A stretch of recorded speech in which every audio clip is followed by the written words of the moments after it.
Mirai, and you're listening to Faith and Fandom 180 on LTN Radio. So like once every 3 months, I get it in my DNA that I need to write some poetry.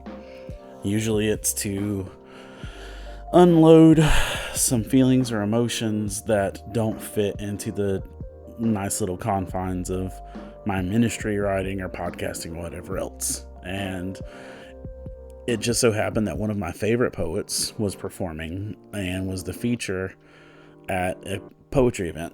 Before the featured poet goes up, there's usually like an hour and a half of open mic poetry.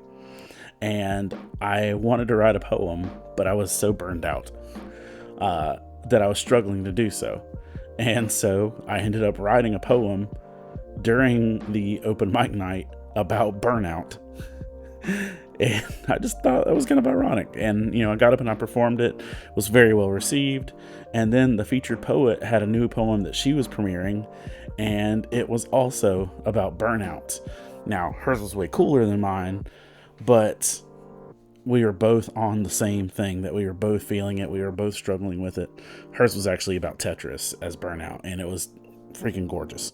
But anyway, she came up to me after the event and said, "Man, your poem really lended to the heart of where I was." And we just kind of talked about burnout for a second. And, I just took that as a nice little encouragement, that I'm not alone in this, and none of us are.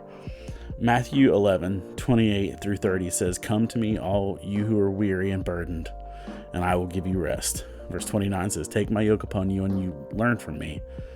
For I am gentle and humble in heart, and you will find rest for your souls. For my yoke is easy and my burden is light." Jesus makes this plea to us to come to him and unload the burdens that we carry, unload the things that are weighing us down. And it was just kind of funny, two poets in the same night, literally piggybacking off of each other. She wrote hers weeks in advance, and I wrote mine like 40 seconds before I performed it. But we're both experiencing the same thing. And I bet some of you are experiencing the same thing too. But Jesus' offer stands. Come to him if you're heavy and weary, burdened. He's got rest for you and a yoke that's manageable.